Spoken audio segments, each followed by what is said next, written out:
Hey everyone, welcome to Massachusetts Sports Central. This is our recap of the Patriots Week 8 game versus the LA Chargers. Pats win 21-13 to end the first half of the season 6-2. Pats moved the ball well but stalled out on a lot of drives. The defense played very good again and special teams had a great game sans a few missed Gostkowski kicks. The Chargers got the ball first and were able to move the ball but stalled out and had to settle for a long field goal attempt of 51 yards. They missed it, and it looked like New England might have gotten a hand on it, helping that miss. Still scoreless on their next possession on 2nd and 9 from their own 13. Melvin Gordon popped an 87-yard TD run to put LA up 7-0. So big plays looked like they were still continuing to haunt the Pats' D. The Pats took over with just over 6 minutes left in the quarter and moved down the field. Brady carved up the defense, going 7 for 9 on the drive with 59 yards, capping it off with a 2-yard TD to Gronk on the first play of the second quarter. A little later in the second, you saw one of the stupidest plays you will ever see. The Bolts held the Pats to a punt on their next possession, and Allen does a good job putting it right on the sideline at the LA's 11. Benjamin first muffs it, and then after recovering at his 8, he runs inexplicably backwards all the way into the end zone and gets tackled for a safety, giving the Pats a 9-7 lead and the ball back. Following the free kick, the Pats did make them pay, but not as much as they wanted, as they stalled out and had to settle for a 25-yard field goal. This would be a theme for most of New England's drives the rest of the afternoon.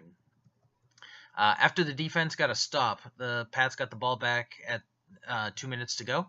They drove down again, but stalled out on 3rd and 8 on the Charger 18 and settled for another short 36-yard field goal. They carried a 15-7 lead to the half. Pats got the second half kickoff, and Lewis had a superb 71-yard return, and after tacking on another 5-yard penalty, they started the drive at the Chargers' 25. Then, what would have to be the most disappointing drive of the season followed. Brady threw 3 incomplete passes, and they had to settle for a 43-yard field goal attempt. And then Gostkowski missed it, so they failed to put up any points after the big kickoff return. On the Chargers drive, they looked like they had a TD, but it was called back for an illegal touching penalty when Williams went out of bounds several steps before coming back in bounds and was the first guy to touch the ball, and they eventually had to punt. So I mentioned that drive stalling out was going to be a big theme. On the next drive, they once again got to the LA 25 and went for a 43-yard field goal. But this time it was good and got the lead up to 18-7.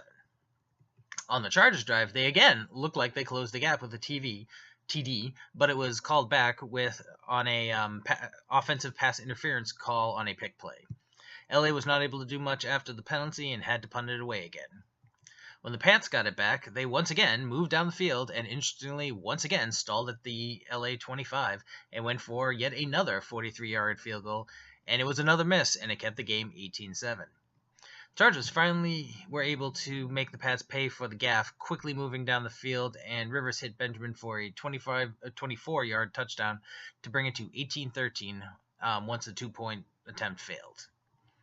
With a 5-point lead, the Pats got the ball with 4:41 to go and proceeded to move down the field and grind down the clock.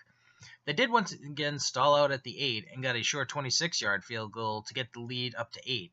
They did grind the clock down to a minute 8 and force LA to use all of their timeouts. Needing a TD and a 2-point conversion to tie it, they had a fairly sloppy drive and poor clock management, and Rivers got picked by Jonathan Jones on 4th down on the last play of the game to seal the win. The Pats defense was great again in this game, only giving up 13 points. Giving up 13 points is always going to have you in a position to win.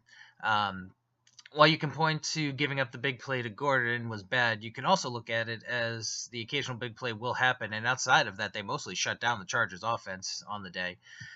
They gave up 349 yards total, all things considered, and Rivers only had 212 yards passing.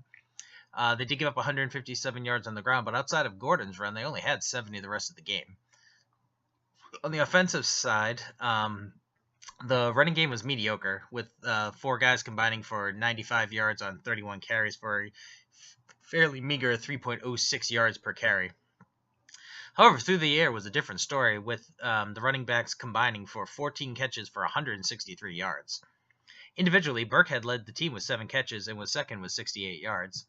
White was tied for second in catches with 5 and had the most yards on the day with 85.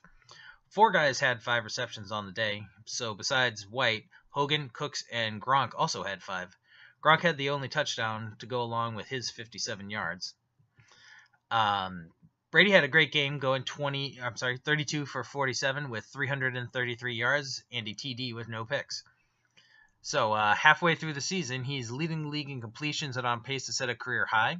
He's also leading the league in yards and is on pace to have his second 5,000-yard season. He is near the top of the league in most other stats and is on pace to have most everything be in his top 5 seasons at worst. So, we're still wondering when that cliff he's supposed to be falling off is going to be showing up. Sure, it's going to happen any point now. All right, well, the Pats have their bye week, and then they will travel to Denver to face the Broncos in Week 10. Thanks for watching, and please like, comment, and share the videos, and subscribe to our channel. You can also follow us on other social media.